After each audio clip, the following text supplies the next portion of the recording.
I'm a retired professor of history here at Notre Dame, and I've a long acquaintance with some of these people on the panel. I think we can look forward to a lively session. The order will be that the two commentators will speak before the author of the book, which is a little bit unusual. So I'm going to say just a word about the book on the assumption that not all of you will have had a chance to read it in full. The Catholicism and American Freedom is a history of American Catholic life, but it isn't a history of American Catholicism as such. Rather, it's a very tightly focused intellectual history that goes very quickly past a number of the social and institutional dimensions. Tightly focused intellectual history concentrating on the interplay between Catholic and American ideas of freedom. McGreevy's strategy is to select issues on which these differing ideas came into play at various times since the middle of the 19th century, and then to deploy a really fabulous array of evidence illustrating the two sides of this interplay. The issues that he selects are education, which comes up several times, slavery and abolition, the Civil War, the new organic nationalism in the United States after the Civil War, aspects of socio-economic reform from the late 19th into the early decades of the 20th century, the critique of Catholic authoritarianism in the second quarter of the 20th century, and the development of various issues related to human life, mainly birth control and abortion, since the 1930s. He shows that on these issues there was a basic clash of fundamental outlooks, worldviews, ethos sets. With Catholics stressing social order, communal solidarity, and hierarchical authority, while the mainstream American outlook prizes individual freedom and personal autonomy above everything else. The intensity of these things varies from time to time, and we'll hear about that. Striking in this book, and it's really outstanding and new in the degree to which Professor McGreevy sets American, both Catholic and general American, developments in these areas in the context of European and Western culture-wide influences. And also another, well, I have a lot more I could say about this book, but I think it will, the viewpoints will come out in the remarks of our two commentators and in Professor McGreevy's discussion. We're going to try to leave a lot of time for questions from the floor. The order of presentation is first we will hear from Father Michael Baxter, CSC, a member of the Congregation of Holy Cross, got his Master of Divinity here in the early 1980s, did various kinds of pastoral work, including co-founding a house of hospitality in Phoenix, Arizona, before going off to Duke for doctoral studies. He's been a member of the Department of Theology here at Notre Dame since 1996. The second person, these remarks are to be pretty brief, 10 to 12 minutes. The second speaker is Professor Alistair McIntyre, who needs very little said by way of introduction, one of the outstanding internationally respected philosophers of our time, who has been here at Notre Dame, I don't know how long, quite a while now. The author of After Virtue and many other well-respected and widely discussed books.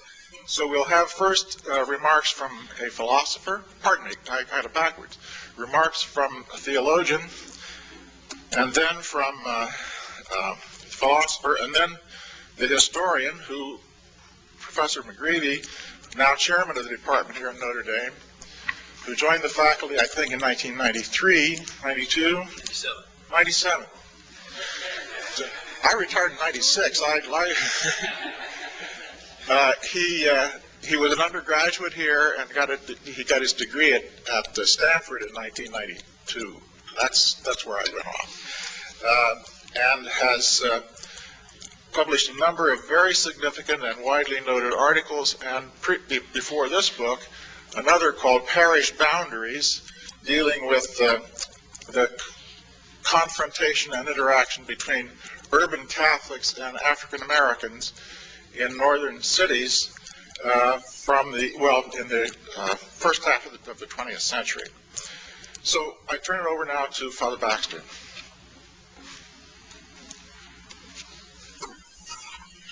I'm always glad to clarify a fact with an historian.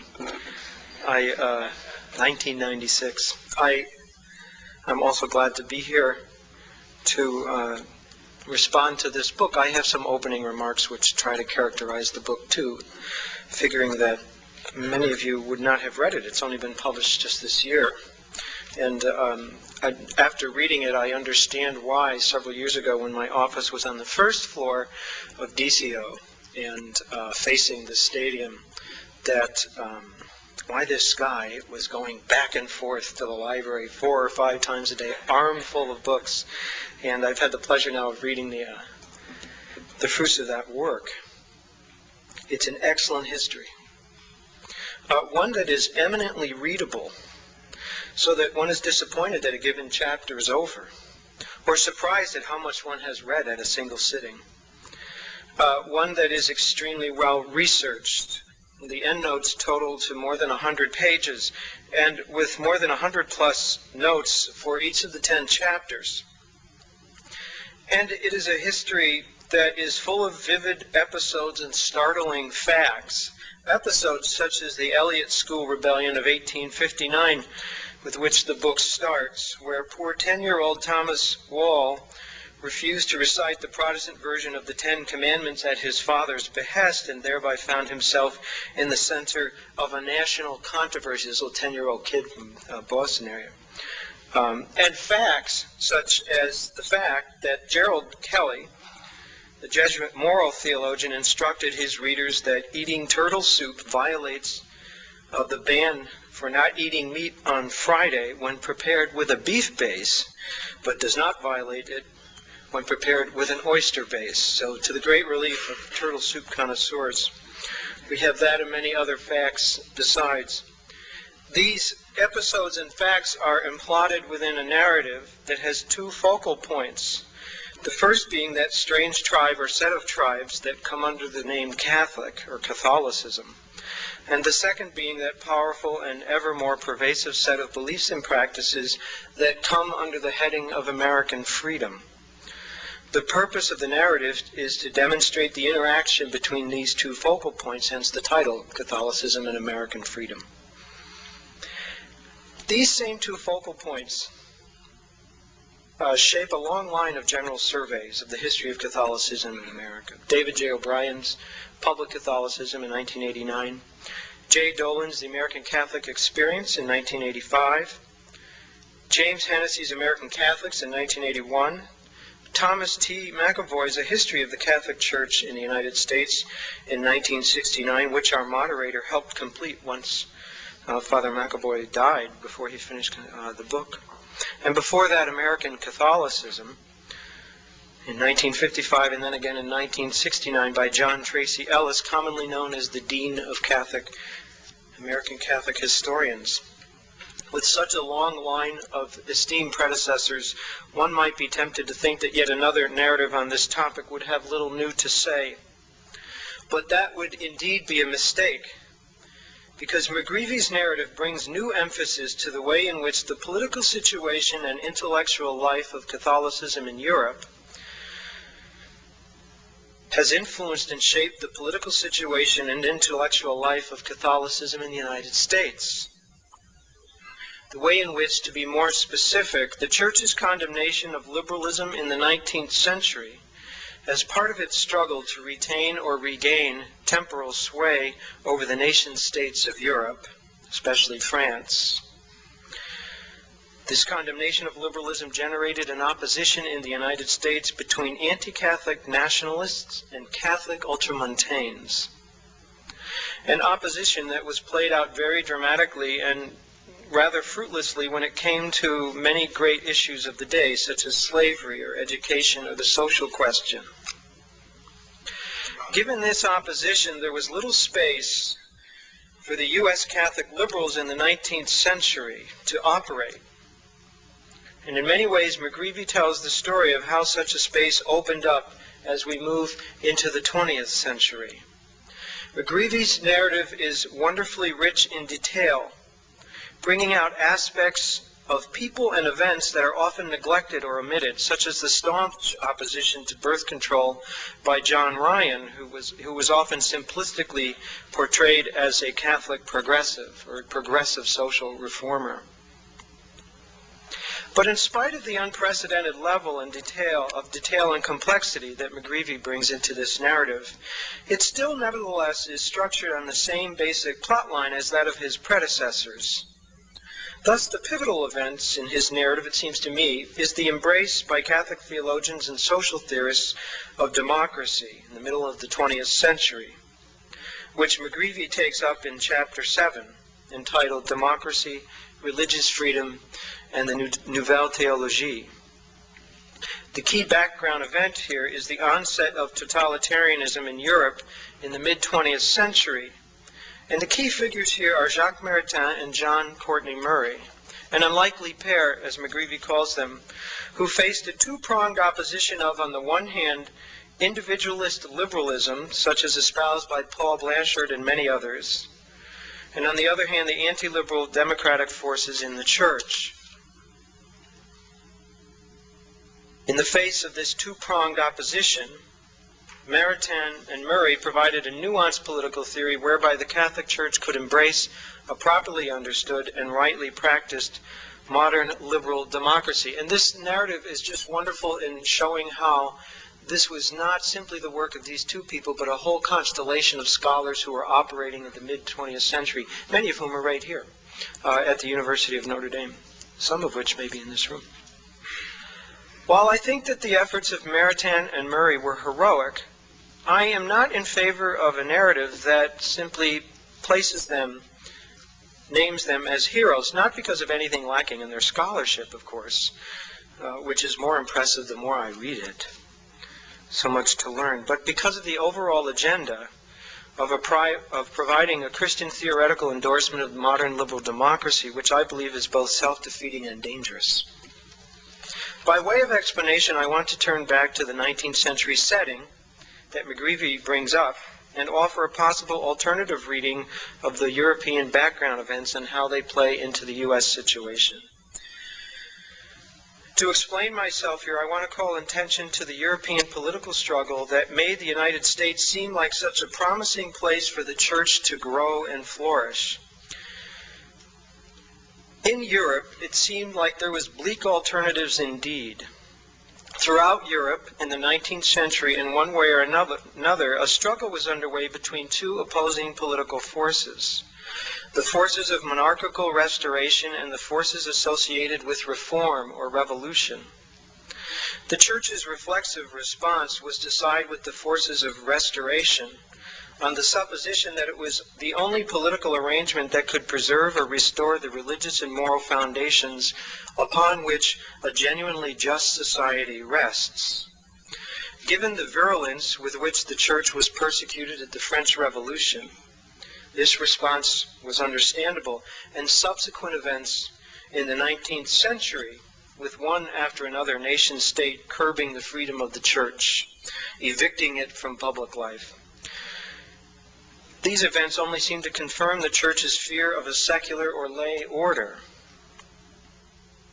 A third alternative to these restorationist or revolutionist alternatives was offered by the French priest Félicité de Lamennais. Writing in the middle of the 19th century, Lamennais was no supporter of the revolution, but he was no supporter of a restored monarchy either, which, he argued, had also in a different way curbed the freedom of the church. And he saw in the French Revolution an occasion for the church to extricate herself from the deleterious dynamics of power politics. But his ideas were condemned, so that throughout the 19th century, the church operated with only two alternatives in Europe: Catholic-sponsored monarchical restoration or secular reform and revolution that was ultimately atheist. Looking upon this situation from the outside, Catholics from the United States felt that they had something new to offer. Like liberal Catholics of Europe, they held both the monarchical state and the lay state in disdain, but unlike them, they could point to a third alternative, a state which is neither monarchical nor virulently secular, which neither directly sponsors the practice of religion nor actively prohibits it, which limits itself when it comes to matters of religion except when the free exercise of religion is threatened, in which case it steps in to defend it.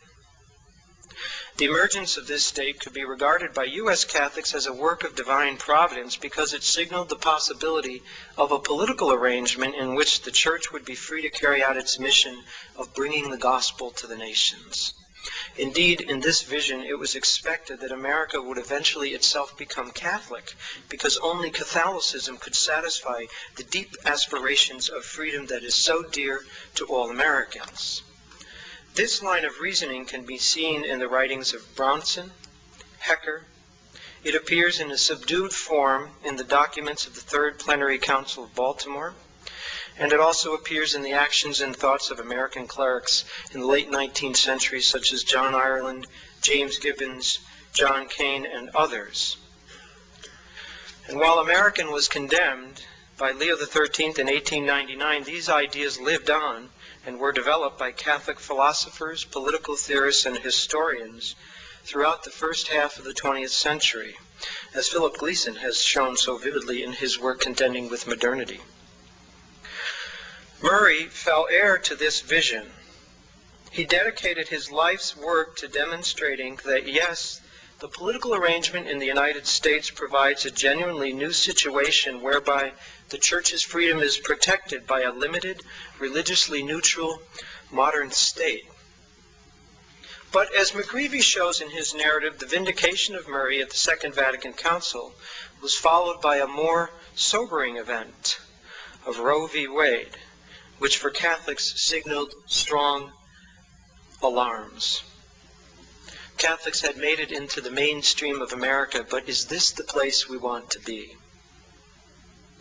This, I think, calls into question, it seems to me, a description of U.S. democracy put forth by Murray and by his many successors. Is the political arrangement of the United States religiously neutral? Can it be?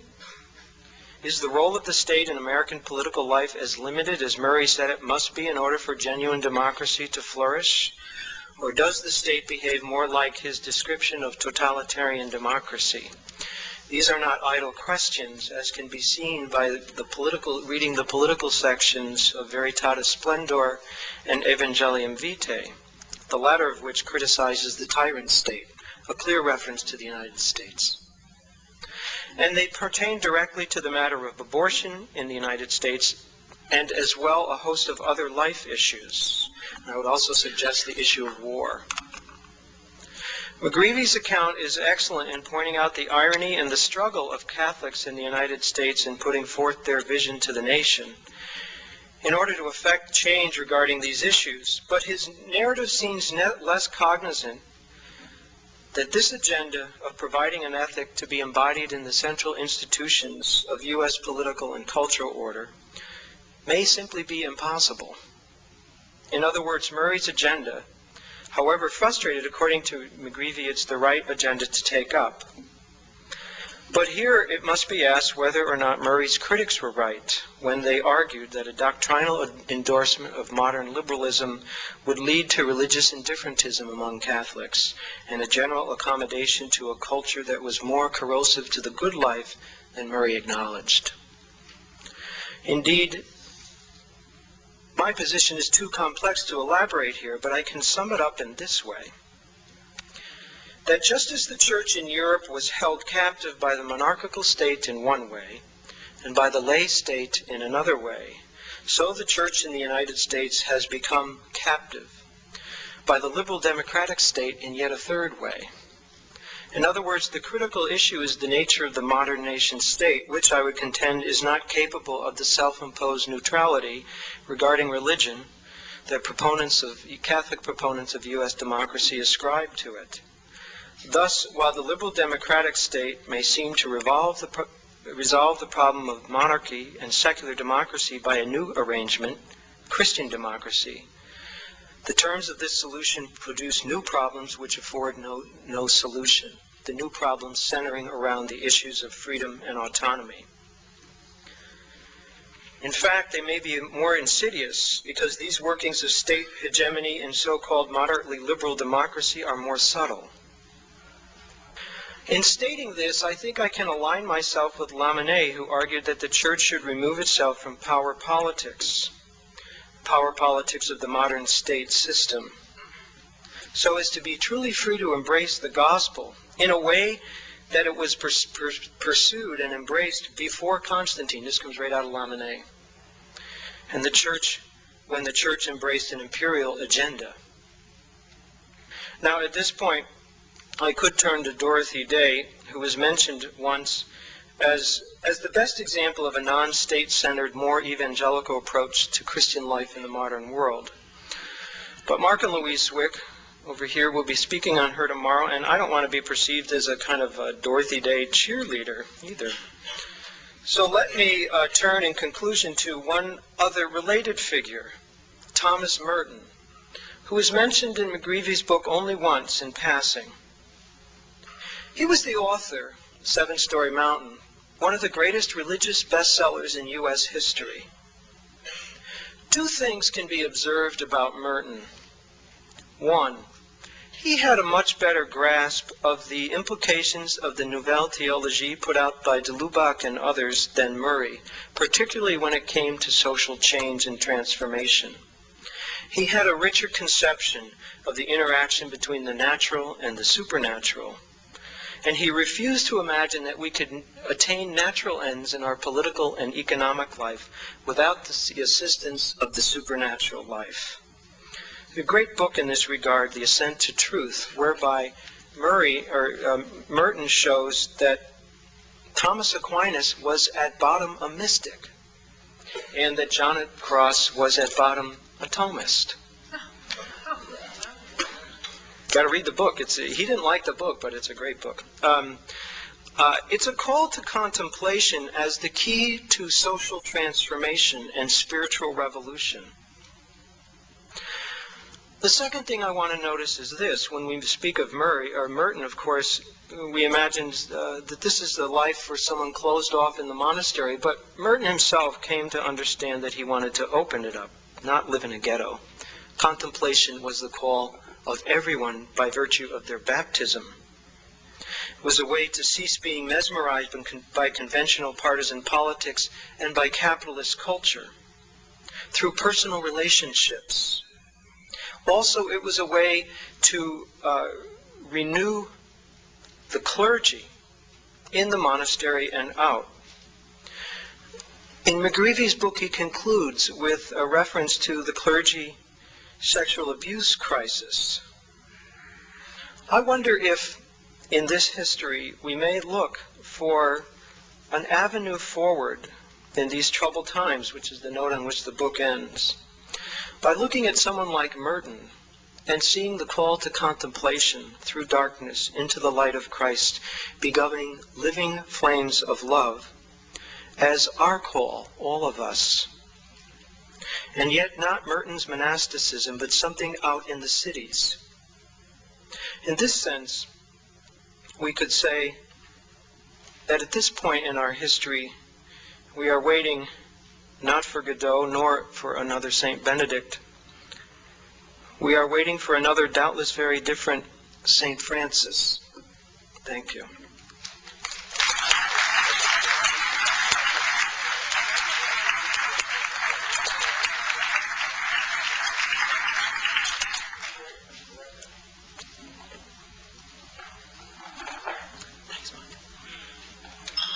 Three preliminary remarks about John McGreevy's splendid narrative. First, it is a narrative of particular episodes of conflict. And there is one constant feature in those conflicts, and that is oversimplification of large issues on both sides of the conflict. So that one has to ask about each particular issue, what more fundamentally was at stake than the participants themselves perhaps realized. Secondly, these conflicts are conflicts between the American Catholic community and large elements of the non-Catholic American community. It's very easy, I think, for Catholics not to pause and ask how much of the tension and conflict is the kind of tension and conflict that is generated in any culture for Catholics. Catholics can never be quite at home in the world, and this is always going to mean a distancing and a certain measure of division from the world around them. So it's important to ask what here is peculiarly American and what belongs to the situation of Catholics in human culture as such. Partly because of these two features of the episodes that McGreevy narrates, it's also important to understand that in every case, what is called for is the exercise of the virtue of prudence. Prudence in knowing when and how to speak, when to intervene and when not to intervene. And one way of reading McGreevy's history with the virtue of prudence in mind is to ask, when was the virtue of prudence successfully exercised, and when was there a defective understanding of what prudence required from Catholics? To have prudence is to know how to rank order particular goods in particular situations, to know how to recognize the obstacles and sources of frustration in achieving goods, and how to negotiate one's way around and beyond these. And we can identify in McGreevy's narrative at least three areas in which American Catholics still need prudence to know how to do this negotiation. The first area concerns the proper influence of the Church on the state, an issue that's omnipresent in McGreevy's story. From the standpoint of secular America, Catholics are no more than one more interest group whose lobbyists are to be listened to just insofar as failure to listen to them may have economic or political consequences. And insofar as Catholics aspire to be more than this, they appear to many non-Catholics to make claims incompatible with democratic ideals. But to speak as the lobbyists of an interest group speak is not to speak prophetically. It's to abdicate the prophetic role. And to know when to speak prophetically and when to speak as the voice of an interest group is, of course, a matter of the exercise of the virtue of prudence. The second area concerns science and technology. American Catholics have always had to confront charges that in the past the Catholic Church hindered the rise of natural science by imposing restrictions on freedom of scientific inquiry, and that in the present Catholics continue to be on occasion enemies of that freedom, partly because the Catholic ethos is hostile to a pragmatic and skeptical spirit that free inquiry is thought to require, and partly because they attempt to set limits to the use of certain techniques of inquiry, as now in the case of stem cell research. And here again, the issue for Catholics is in part one of prudence. And the question that arises from the perspective afforded by that virtue is whether, in fact, in the case of advancing technology, the Church may not have been insufficiently, rather than excessively, condemnatory. Almost all Catholics, like almost all other Americans, have been uncritical adulators of technologically based innovation. They've not, for example, exhibited any notable concern, way Catholics, that over the past decade, television news programs are being composed of shorter and shorter sound bites to match the lessening attention span and comprehension of their audiences. And interesting when we suppose that higher education is flourishing. They've apparently not been disturbed by those technological transformations of politics that have steadily increased the importance of presentation and public relations as compared with that of content. So part of the importance of McGreevy's narrative is what's not there, what's missing from it. All those issues about which Catholics should have been concerned in such a way as to provoke antagonism and have failed to do so. The fact is that in some respects, the relative lack of anti-Catholic feeling and agitation in the present-day United States is a mark of the Church's failure. And where antagonism has been generated, it's sometimes a mark of the Church's success. Consider in this light a third area of conflict. Summarizing developments from the 1950s to the present, McGreevy says of, quote, the Catholic understanding of the human person, that it clashed with this new liberal emphasis on autonomy.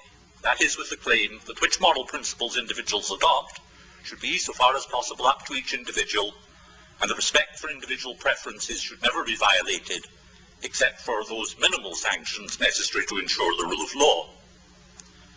Sometimes, as McGreevy notes, this claim is expressed in a vocabulary of rights. But what he fails to note adequately is that whether or not it's so expressed, it is, in some respects, an incoherent claim. For the question at once arises, is the decision as to whether or not I am to be bound by this principle up to me? If the answer is yes, then I'm free to adopt a principle that allows me to violate the autonomy of others. If the answer is no, then my autonomy is limited and constrained by at least one principle whose authority is independent of my choices and preferences. There's no way to escape from this dilemma except by reconsidering the claim to autonomy, so that it is derived from some principle or set of principles for which objective authority is claimed. And the principles that are in fact invoked at this point involve a dogmatic conception of rights that belong to individuals qua individuals, of rights that all individuals should enjoy, both as American citizens and as human beings. I suggested at the outset that one thing to be learned from McGreevy's account of past conflicts is the extent to which focus on particular issues has been such as to obscure differences in the general and fundamental beliefs in which those conflicts are rooted.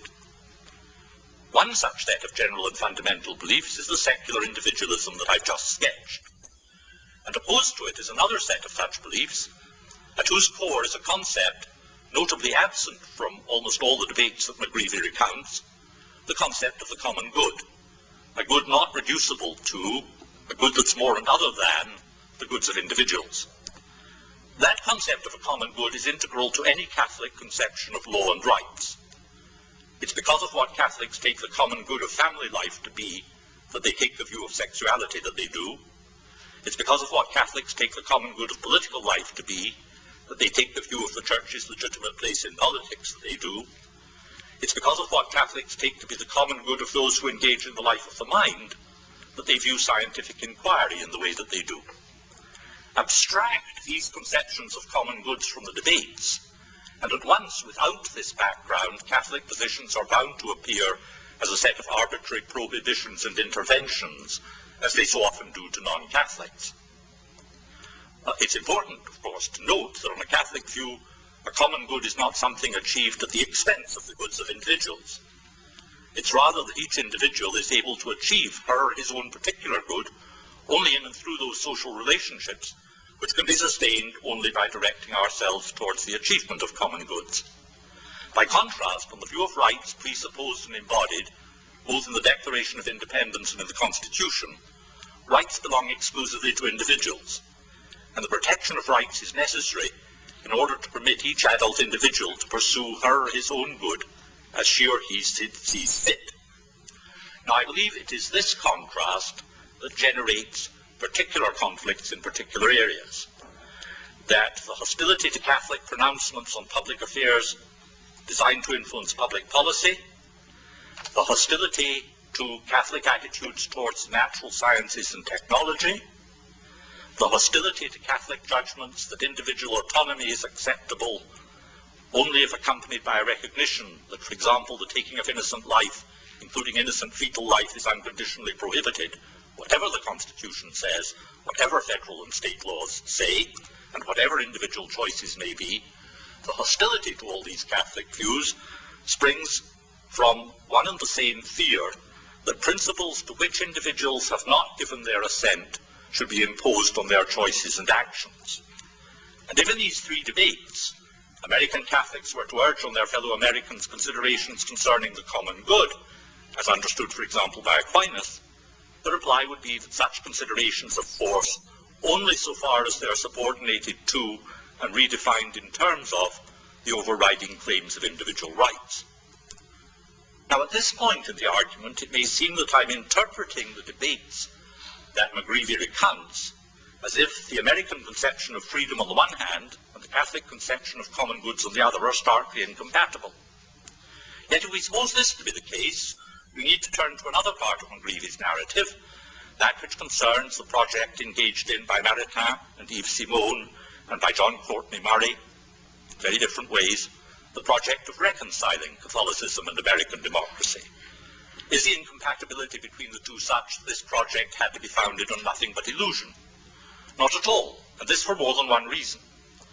First, there are other strands in American thought over and above the rights-based individualism that I sketched, including traditions of mutual aid, of neighborliness, that give a certain priority to shared and common goods. Secondly, as Maritain noted, and McGreevy quotes him, the 18th century and American consciousness of the rights of the person really has its origin in the conception of man and natural law established by centuries of Christian philosophy. And one consequence of this historical relationship is that there is some common ground, at least, on questions of rights, a common ground that can be the starting point for constructive debate rather than barren controversy. What Maritain, Simon, and John Courtney Murray succeeded in showing, and it wasn't quite the same as what they had intended to show, was that Catholic Americans could be loyal and involved members of the American polity, provided that this polity is understood as one in which every issue that divides Catholics from other Americans is itself open to democratic debate. But if the polity is thus understood, it becomes, as I suggested earlier, a place of continuing tension and never wholly resolved ambiguities. For many claims on both sides about rights and goods become to some degree contestable, and all conclusions about rights and goods provisional and open to further revision and reformation. So to give one's allegiance to the American polity thus understood is to commit oneself to participation in a continuing argument in which the spokespersons for American individualism and those for Catholic conceptions of human nature, human good, and common good confront one another both as antagonists and as partners in conversation. The history of both is a history of the interest of both is in continuing a conversation and a set of negotiated, never final arrangements. So we need to write the history as a history of a continuing conversation. And McGreevy's history is the starting point for doing so. But perhaps only the starting point, for we need to go beyond his history, first of all to evaluate the background beliefs of the contending parties, partly to evaluate the utterances and actions of those contending parties in the light afforded by the virtue of prudence. It's no criticism of McGreevy that he didn't write this further kind of history, and this for two reasons. First, if McGreevy and a number of others hadn't written as they've done, we would be in no position even to think about this further kind of inquiry. And secondly, the kind of evaluative history I'm talking about, one that writes history in the light afforded by a conception of the virtues, of rights and of goods, a philosophical history, and it's a kind of history that has been written by Catholics, notably by Christopher Dawson. This, however, is just the kind of history whose authors would never get any tenure in any American history department.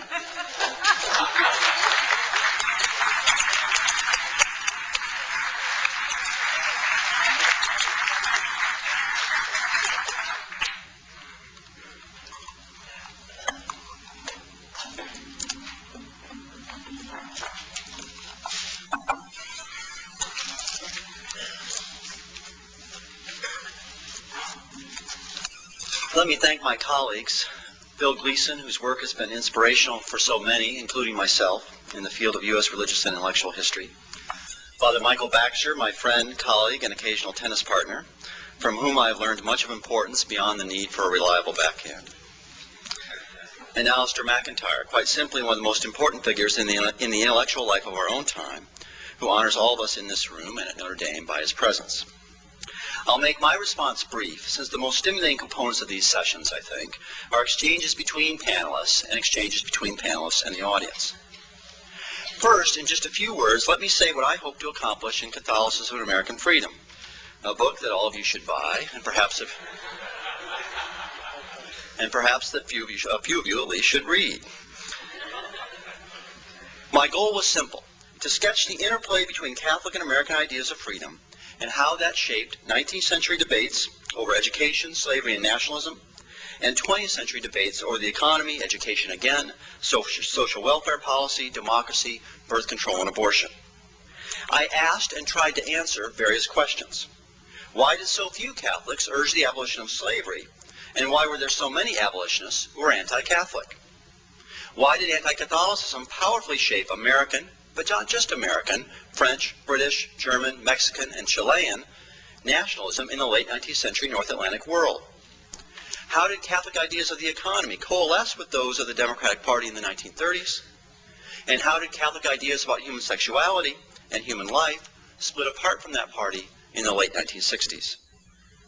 The trick, I thought, was to capture two traditions in motion, not one.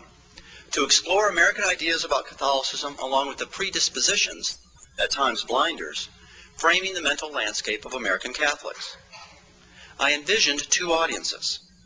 First, I wanted historians of the United States to recognize what historians of Europe and Latin America already know: that Catholicism, along with liberalism and socialism, is one of the three great social and political traditions to emerge from the 19th century. In this country, Catholics were the single largest religious group as early as 1850, and Catholicism and anti-Catholicism powerfully shaped understandings of events as diverse as the fugitive slave law and Roe v. Wade. More broadly, I saw the book as a moment of reflection for Catholics themselves. Here I include myself, a graduate of St. Mary's Grade School in Sioux Falls, South Dakota, the diocesan high school of that same city, and then Notre Dame. This life experience and that of my family gave the much misused term ghetto a good name. But I wondered what ideas sustained this ghetto, and what ideas prevented its further development.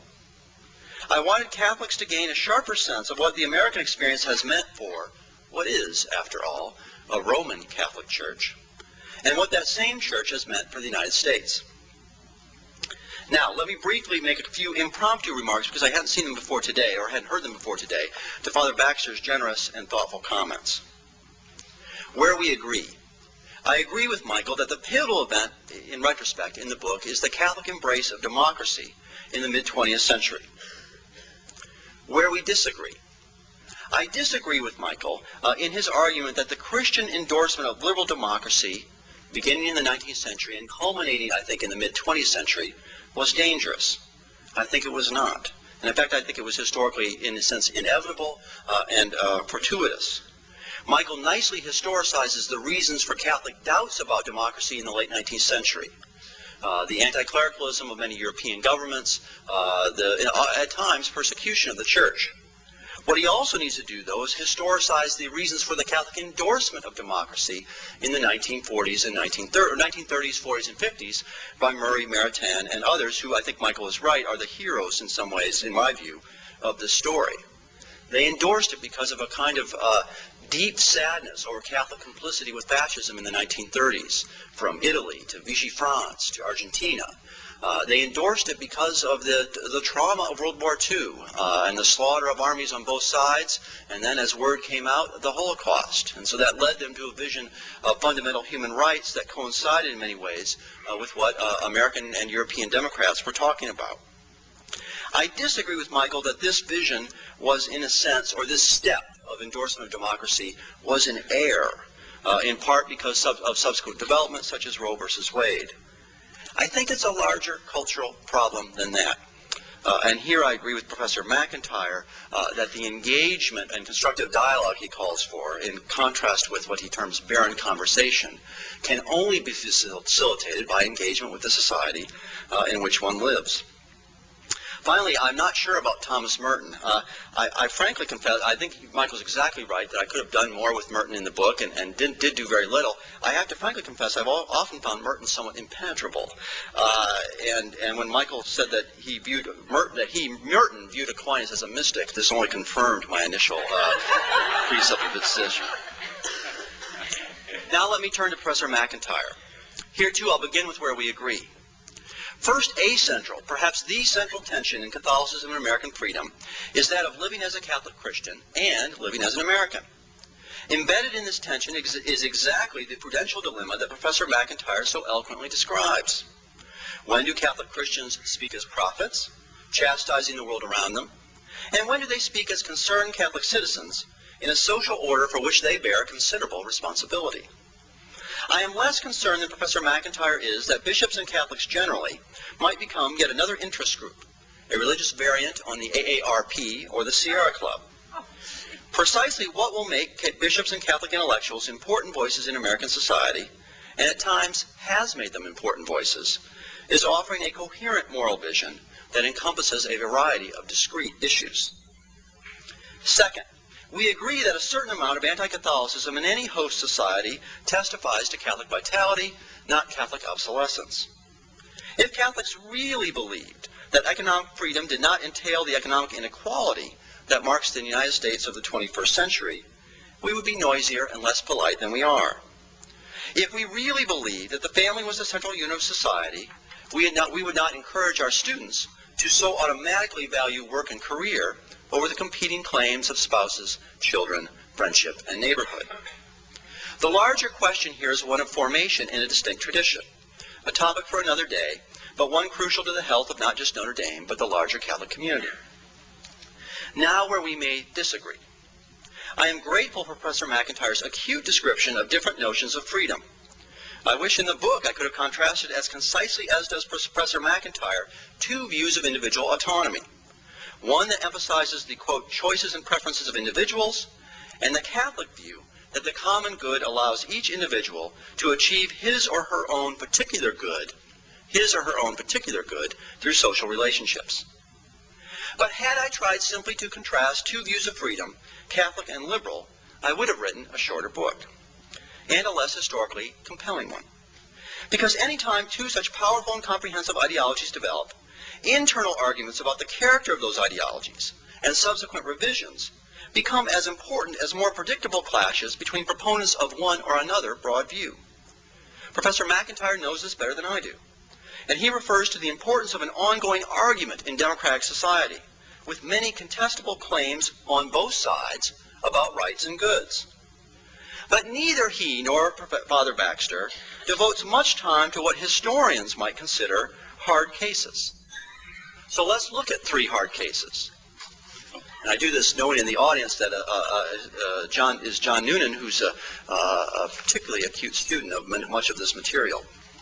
Three hard cases. For example, a central claim in my discussion of the Catholic role in the 19th century debate over slavery is the following: that the vast majority of Catholics, certainly the vast majority of Orthodox Catholics, failed to see the moral case for immediate slave emancipation as late as the 1850s. Of course, neither did most white Northerners. But all other churches, including the Presbyterians, Baptists, and Methodists, had important abolitionist wings, and Catholics did not. And some Catholic theologians defended slavery very much in the abstract into the 20th century. At the same time, a liberal and at times liberal Catholic tradition, more forthright in its condemnation of slavery, had much to teach the church at this particular 19th century moment. Or to phrase it more theologically, the religious roots of the church's current condemnation of slavery lay for a time outside the formal teaching of the church itself. A second example: Catholic ambivalence about political democracy, emerging from the anti-clericalism of some European countries in the late 19th century, and a more general view of society as hierarchical, is well known. Over time, and here the experience of Catholics in the United States, as Michael pointed out, was crucial, Catholic intellectuals, including Pope Pius XII, began arguing that the gospel and the church required, almost, some form of democratic government. This shift in Catholic teaching grew organically out of the experience of the church but also, as I've said, in tandem with a renewed focus around the world among Catholics and non-Catholics on the importance of democracy and individual human rights in the context of World War II and the Holocaust. Jacques Maritain, who spoke at Notre Dame so often in the 1940s and 1950s, was a leading figure here and a prime mover behind the 1948 United Nations Declaration on Fundamental Human Rights. A final example. I trace out in some detail, perhaps laborious detail, in Catholicism and American Freedom, the feverish lead up to Humanae Vitae in 1968. This debate was, as is always and unsurprisingly the case, both a political and a theological struggle.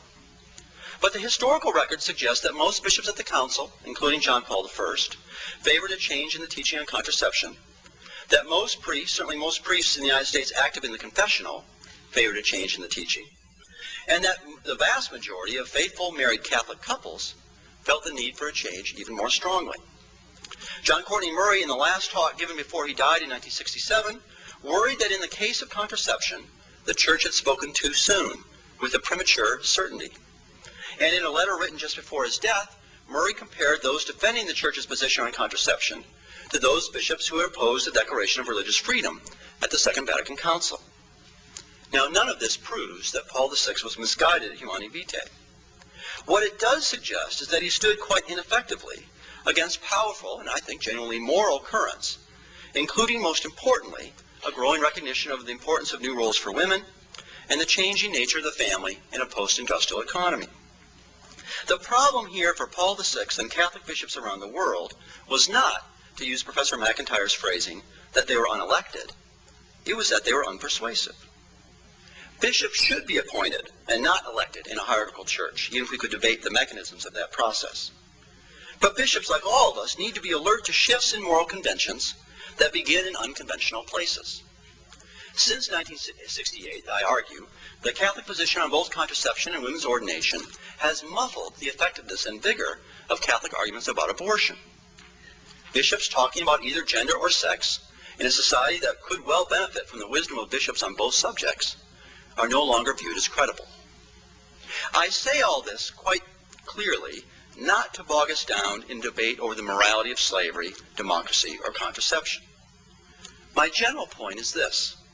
In different ways, both Father Baxter and Professor McIntyre posit an enduring argument between Catholics and liberals. I think this clash, this argument, is real. And Baxter and McIntyre are both right to focus their attention on it. But Catholics have at times needed liberals, or at least liberal Catholics, to help the Church find its way.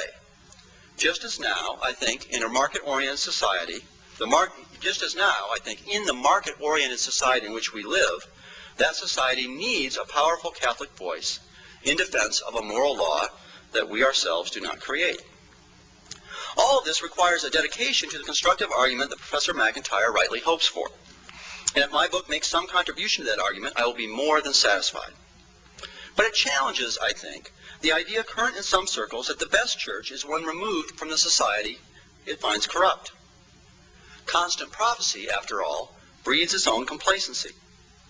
And I will leave aside the difficulty of making an argument for disengagement at Notre Dame, an institution built upon the aspirations of Catholic parents that their children, our students, might flourish and shape a society and church they have come to love.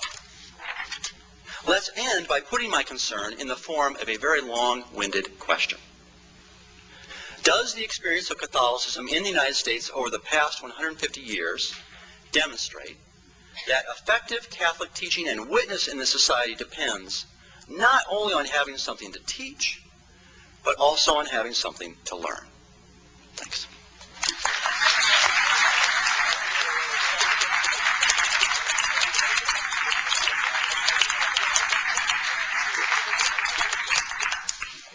Are these things working? They are, aren't they? So we will sit here and take questions. I think that the two panelists might have other things to say to Professor McGreevy, but they'll have their chance. We'll start with you. Let me just begin, though, by saying that I think this is the very best panel I have ever sat on or heard. The content was absolutely marvelous, and I want a lot of appreciation from you people as well as questions. So, start in. Professor Sigmund. I second that. I've been studying. Sorry. Sigmund, Princeton. I second that comment. I've been studying church and state and Christian democracy for 50 years, and this is the best discussion I've ever heard. And I wish it would be taped. I mean, the kind of basic fundamental issues that you discussed in each of your remarks, I think, are absolutely central to any thinking about this. But let me just sort of raise a question about so subjectivity and objectivity, the claim to, and the claims to truth. I see in the statement, each of the statements, a sort of notion that there is some kind of basic tension between Catholicism and liberalism, which relates to the Church's claim to truth about the common good, versus a view of human autonomy, which seems to challenge the claim to objective truth. And I wonder if you couldn't get a kind of intermediate position that Alistair McIntyre was sort of hinting at, which is that the Church has a claim to special insights, but doesn't have the claim to absolute truth on the application of those insights. That it believes in the existence of objective truth, but does not claim a monopoly on the application of it, and even on development of its implications. And conversely, that liberalism needs a kind of natural law, natural rights, human rights, somehow kind of base foundation which goes beyond subjectivity. And then just to relate that to the American experience, I think in a way the problem of the tension between the United States, the Catholic community in the United States, I witnessed this sort of reconciliation in my scholarly career and writing about Maritain Christian democracy all over the world. And there was this period, there was a brief shining moment, basically the Kennedy administration, the Second Vatican Council, when the two came together. They came apart over church-state issues and over Roe versus Wade. And they came apart, it seems to me, because of the Supreme Court. I wonder if the kind of dialogue, conversation that Alistair McIntyre talks about has a problem in American democracy, in that there are conversation stoppers, the Supreme Court being the conversation stopper on one side, and the Church's claim to absolute truth everywhere and always on the other side. And I wonder what you're saying, whether there is a solution, but or is this more a problem in the United States than it is in other contemporary societies? Is it a problem of a tension between a kind of relativist liberalism based on absolutism of the Supreme Court versus a claim to absolute truth and everywhere and always, or is it this more general problem that Alistair raises of a conflict between religion and culture?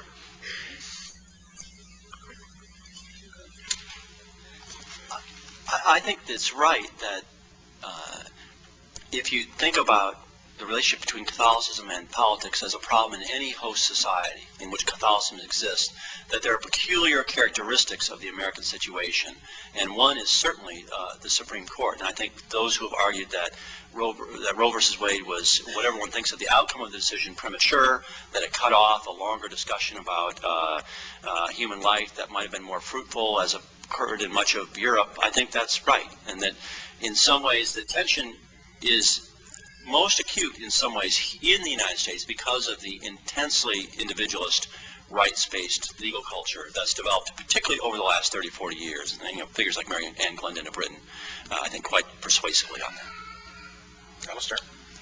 One point about the Church and the Catholic community, one point about the United States. What I said about the virtue of prudence was, of course, said very briefly. The necessity of the virtue of prudence lies in this, that it is quite impossible to go either from the positive precepts of the natural law or from the teaching of the Church on specific issues, to knowing what you have to do in concrete situations. That always has to be learned, how to apply these teachings.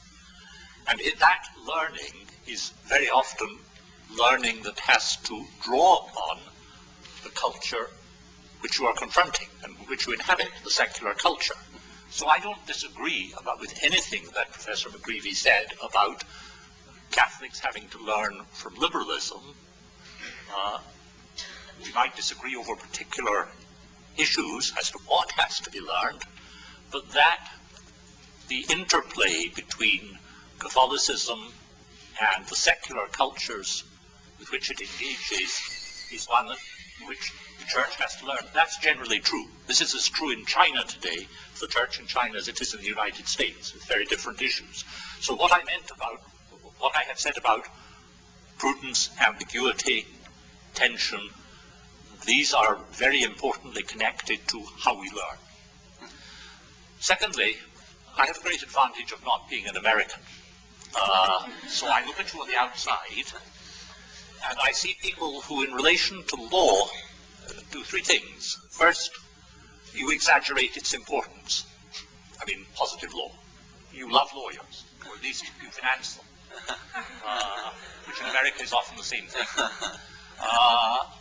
But secondly, because you think law is so enormously important, you actually make it important, hence the importance of the Supreme Court.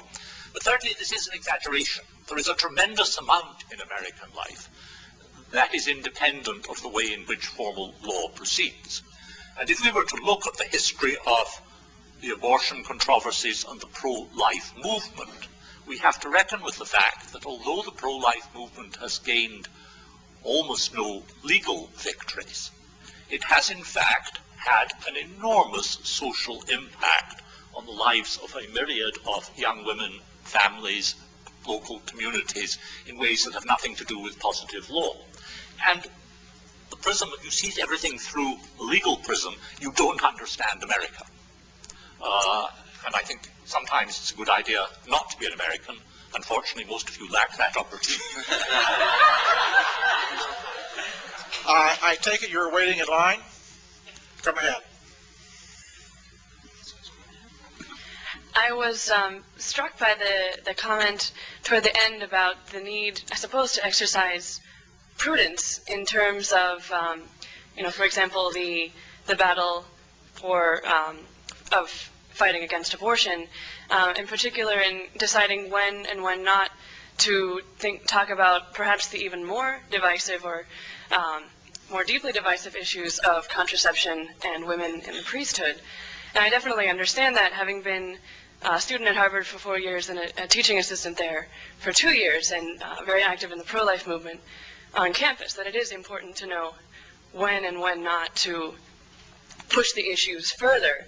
But my concern maybe, and my question is, sort of wondering how far you meant to take that. And because I think that, for example, the issue of women in the priesthood perhaps is so deeply controversial and divisive because it gets to the heart of the controversy between the Catholic view of the person and the, in a sense, more limited liberal democratic view of the person, in the sense that the issue seems to me to be one as seeing the person either as defined by function, defining a person by what you can do, in which case it would make no sense to say that women couldn't be priests since they're perfectly capable of preaching or teaching or ministering. But if it's a matter of, if the heart of personhood is more a symbolic and sacramental thing in which the body has, as we heard in the talk of the Cardinal last night, that the body expresses in a sense a language, that it has this sacramental meaning, in which case it would make some sense to say that women can't be priests. And I think that divide may be a fundamental one between the Catholic view of the person and the view that's very common in our culture, and then we wouldn't want to paper over that too much. Perhaps we need to find more prudent ways, more sensitive ways to talk about it. But I was wondering if I could hear some comments. I mean, I'll be very brief. I certainly don't want to get into an argument about women's ordination or contraception, both of which are complex theological issues, and well-meaning people are on both sides of those issues, smart, well-meaning people. However, what is striking to the humble historian, I guess when I say the word humble, you know I'm not really humble if I say it, yeah, so just to the historian, is how closely linked the debate over contraception and the debate over abortion were in American history. And the fact that Catholic leaders were perceived as not credible on contraception, and then fairly quickly not credible on the position of women in leadership roles, which we might frame differently than women's ordination to the priesthood, has had a powerful effect on the ability of the Catholic pro-life message to be heard. And it was actually quite self-conscious within organizations like the National Organization of Women and the National Abortion Rights League to put to the forefront in the early 1970s in the state-by-state abortion debate Catholic women as a group that they could persuade and juxtapose those with male Catholic bishops as a way to symbolically say that the women's side of this issue is pro-choice. And you know, in the internal correspondence of those groups, it's quite evident that was a conscious strategy. So my larger point is simply that, to echo Alistair, at times the church has to learn from the culture around it, and it can learn very important and profound things. Okay. Well, you're next, I believe. Thanks. Edward Furton from the National Catholic Bioethics Center. My question's for Father Baxter, but I want to thank John McGreevy for his book and for his comments. And I was glad you disagreed with Father Baxter about the Christian and Catholic embrace of democracy. Father Baxter, you had a couple of asides and comments about the Democratic Republic, our form of government. And you indicated that you thought it was self-defeating for Christians to support it. And even at one point it's said that Veritatis Splendor contains a comment from John Paul II saying that the United States is a tyranny. That's a quite astonishing claim. I expect you expect someone to bring that up and you have a comment on that. But certainly I think what Paul Sigmund and others have said here about the Supreme Court is true. I personally would be prepared to say the court has acted in a tyrannical manner. Roe v. Wade, for example, was a decision of 9 members of our Supreme Judiciary, not of the American people. And as Dr. McIntyre has already pointed out, that has caused a corruption of our culture. But you seem to be going much deeper than that. Certainly we all recognize our form of government has flaws. But the question I want to put to you is, what would you put in place of the Democratic Republic? I mean, we are political animals. We have to have a politics of some sort. You know, when Franklin left the Constitutional Convention, a woman asked him, what kind of government have you given us? And he said, a republic, if you can keep it. I would think that the vast majority of Americans would want to keep this form of government. What would you put in its place? My answer is not going to be satisfactory, because I don't necessarily think that the first agenda of Christians, of Catholics, when they're talking about political community, should be to come up with a conception of nation-state politics. I think that there are strands in the work of Yves Simon, for example, and some other apologists for Christian democracy, which indicate that a Christian conception of democracy requires the freedom of local communities to live according to the good life, and that when democracy reaches a certain proportion, it ceases to be genuine democracy but becomes something else. So that, for example, to speak of our democracy in terms of our ability to elect our leaders in the context of the way that political candidates are chosen every 4 years for president or for other high offices, I think that there's a very serious argument there that that's not democratic at all.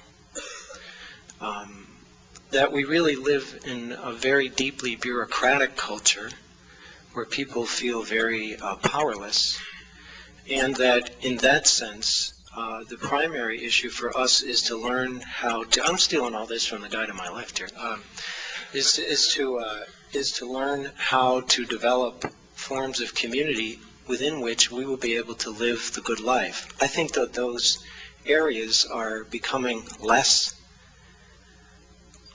possible. I think it's more difficult to do that now for a host of technological reasons. So the task for me I didn't say that it was wrong for Christians to deal with democracy. I said it's frustrated to attempt to come up with a Christian theoretical endorsement of the modern nation state. I'm going to exercise the chair's privilege here and call on this tall gentleman who's been waiting so patiently to put the last question, because we're coming to the end of the time. Paul Griffiths, University of Illinois. Thanks to the panel for a splendidly rich conversation. Like Professor McIntyre, I maybe share the advantage of having grown up and been educated somewhere else. And that leads me to one puzzlement that I'll express briefly here, which is that Americans seem to find America much more interesting than it actually is. There's a seriousness behind that. There are endless discussions in all spheres of American public life, including American Catholic public life, about what to think about America. There are other topics, and perhaps more important ones. But that's a prelude to what I actually want to ask. I think that both Professor McIntyre and Professor McGreevy exhibited a confidence in the significance of argued conversation that I'm not sure that I share. I think Professor McIntyre is completely right that it requires the virtue of prudence to decide what to do in any particular setting. One of the exercises of prudence, perhaps, is to figure out the extent to which the culture in which we now live gives any importance at all to public argument about anything interesting.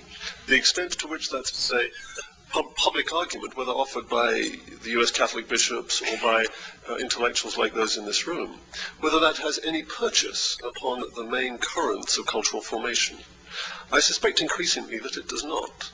That Professor McGreevy's book, which is admirable and which I'm actually going to go and buy as soon as we're done here, that book is an example of a public intervention will have virtually no effect on public policy decisions, upon patterns of production and consumption, and on foreign policy decisions. Those decisions are made increasingly without respect to public argument. They're made as a result of pressures from elsewhere. If that's right, and I'd be interested to know if the panel thinks that it's right, if that's right, it probably suggests that we, meaning we intellectual representatives of Christianity in one way or another, ought to be doing less of that, less of offering public argument, and more of something else. The question is exactly what else, but I'd like to know whether that prudential assessment of the cultural inhospitability to public argument is shared or not, and what its significance is. Fine. Well, I don't know. I agree with that, Paul. I think that it is a matter of decision and discernment whether or not the task should be to try to inform public life. And of course, we can't withdraw from culture. That's kind of a misleading way to put it, but that we can devote ourselves to other tasks. And I think that we see some of this in the emphasis in the church these days on renewal, on catechesis, on formation, the themes of this conference in a way where, given the hostility, given the challenge of sending your kids to school and what they get taught, that you have to start thinking about, on local levels, different kinds of schools. I mean, that to me is, it does have public bearing, of course, and it has a public issue regarding charter and vouchers and so on. But it is a shift, and I think it's an appropriate one. And I think there's a host of analogous local issues that I think we're going to be turning to more and more in years to come. I would agree with a good deal of that Paul Griffiths says. But I think that the modifications you need to make to what he says are just of the first importance. So, on the one hand, I happen to believe that the only authentic politics of the common good is a local politics, and the situations in which public argument can indeed be rational and effective are characteristically local. But the moment you engage in that politics, in, for example, trying to create certain kinds of school in local areas, or in various other enterprises, you have to engage with the larger political system. And to do that, you have to understand it adequately and to give it its due. I find talk about the Supreme Court as a tyranny appallingly misleading. I mean, sort of rhetoric we shouldn't allow ourselves ever. I don't actually much like the Supreme Court, but that's another matter. And it seems to me, what you need to do here are some very concrete studies. Take an issue with which I have been very engaged at times. Look at the way in which the Americans with Disabilities Act got passed. Look at the kind of politics that had to be mounted, the kind of coalitions that had to be built to get it passed in the form in which it has been passed. Look then at how its provisions, and it is a wonderful act, which I wholly support, how its provisions have been gradually eroded by courts, including the Supreme Court, in a variety of ways, and the politics necessary to try and stop that erosion. Now, this is something in which you can't fail to engage if you are concerned with the politics of disability in local contexts, and you can't have a real politics without that. So I don't see a stark alternative. I don't think we can turn our back on the larger issues. I think it's also very important to know when you stop arguing and start doing things other than arguing.